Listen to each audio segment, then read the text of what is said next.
महिषासुर भैंसे का सर और इंसान का शरीर लेकर पैदा हुआ एक अधर्मी पापी राक्षस। उसने कड़ी तपस्या करके ब्रह्मा जी से वरदान पाया कि कोई भी नर या जानवर कभी उसका वध ना कर पाए।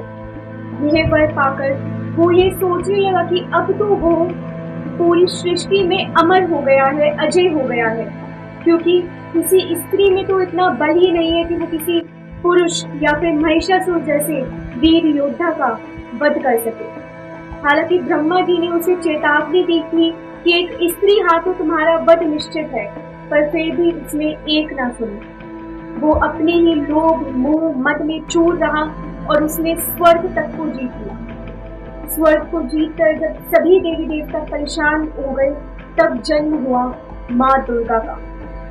माँ दुर्गा जिन्होंने महिषासुर समेत कितने ही राक्षसों का वध किया है। माँ दुर्गा ने महिषासुर को ललकारा और ये युद्ध भी कई दिनों तक चला।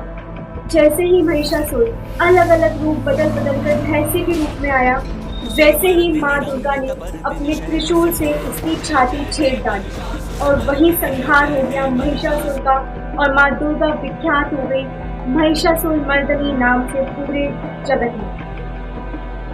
यह तो एक कथा थी, ऐसी ही अनेकों कथा विख्यात है जहाँ माँ दुर्गा ने माँ काली का रूप लेकर अलग अलग राक्षसों का वध किया है। मार्कंडेय पुराण में ऐसी ही विख्यात कहानियां लिखी है।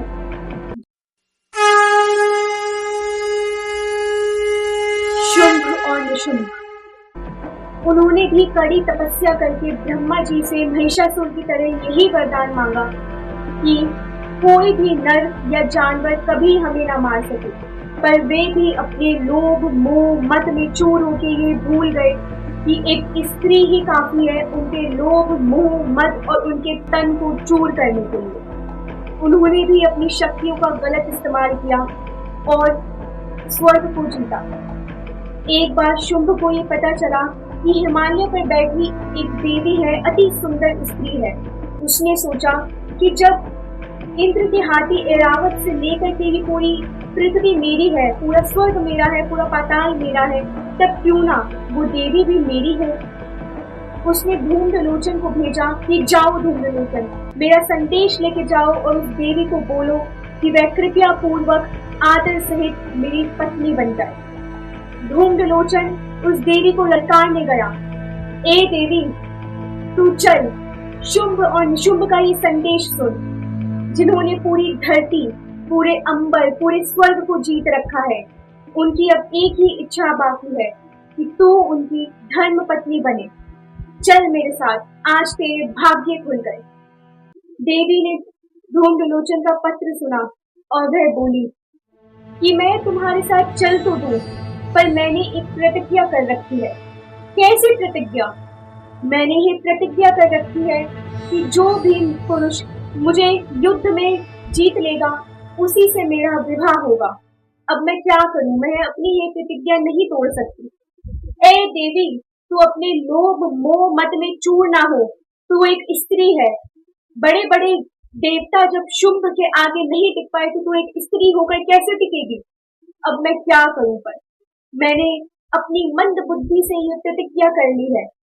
जाकर के शुंभ और निशुंभ से कहो कि आकर के मुझे युद्ध में जीत ले और मैं उनकी धर्म पत्नी बन जाऊंगी। उसके बाद धूम्रलोचन ने देवी को युद्ध के लिए ललकारा और देवी ने सिर्फ और सिर्फ एक हुंकार से धूम्रलोचन का वध कर दिया।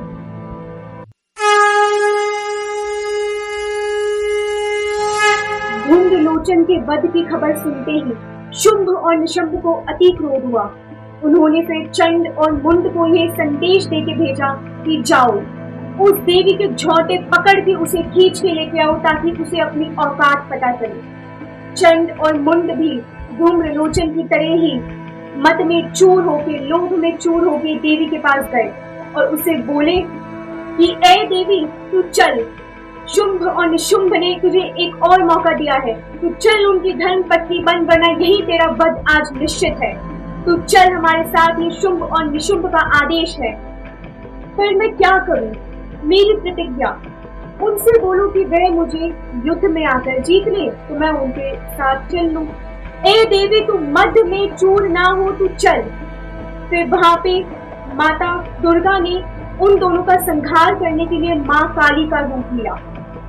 लाल आंखें, खुले बाल, माथे पर तीसरी आंख, गले में खोपड़ियों से बनी माला, कमर पर हाथों और पैरों से बना कमरबंद, एक हाथ में कटा हुआ सिर और दूसरे हाथ में खून से लथपथ तलवार। उन्होंने उसी तलवार से चंड और मुंड का मस्तिष्क काटकर अलग कर दिया और अकेले ही अपने सिंह के साथ मिलकर पूरी की पूरी सेना का संहार कर डाला।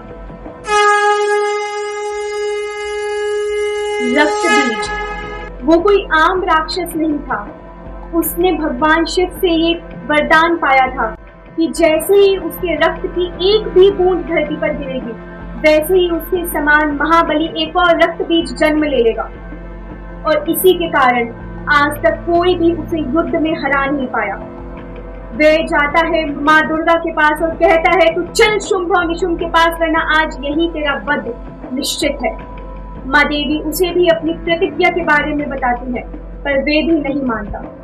पर एक समस्या थी कि जैसे ही उसके खून की बूंदें जमीन पर गिरती है, जितनी खून की बूंदें जमीन पर गिरती है, उतने रक्त बीज पैदा हो जाते हैं। अब इस चीज को सुलझाने के लिए माँ काली ने अपना मुंह बहुत ज्यादा चौड़ा लिया। जैसे ही कोई भी रक्त की बूंद जमीन पर गिरती थी, वे जमीन की जगह माँ काली की जुबान पर गिरती थी और उसके बाद माँ काली ने उसका वध कर दिया। धूम्रलोचन, चंडमुंड और रक्त बीज जैसे महायोद्धाओं का वध होते देख शुंभ और निशुंभ चुप नहीं बैठे। अब वो दोनों स्वयं माँ दुर्गा के समक्ष आ खड़े हुए। सबसे पहले माँ काली ने निशुंभ का वध किया और उसके बाद जब वो शुंभ का वध करने आई, तब शुंभ ने बोला कि यह तो अन्याय है, वह बहुत सारी हैं पर मैं अकेला हूँ, युद्ध तो एक और एक के बीच ही होना चाहिए। फिर माँ काली ने उसे बोला कि ये कोई बहुत सारी कन्याएं नहीं है, ये सिर्फ मैं एक और एक ही हूँ। फिर उन्होंने सभी कन्याओं को खुद में मिलाया और वे सर्वशक्तिशाली माँ काली बन गई और उन्होंने अपनी तलवार से शुंभ का भी वध कर डाला। ये थी मार्कंडेय पुराण में लिखी हुई माँ दुर्गा और माँ काली की कहानियां। आप सभी को नवरात्रि की बहुत बहुत शुभकामनाएं। इसी के साथ अगर आपको ये वीडियो पसंद आया हो तो please like, share and subscribe the channel for further content. और आपको इनमें से सबसे इंटरेस्टिंग कहानी कौन सी लगी, please tell me in the comments. और आप अंत तक बने रहे, इसलिए आप सभी का बहुत बहुत धन्यवाद। जय माँ दुर्गा।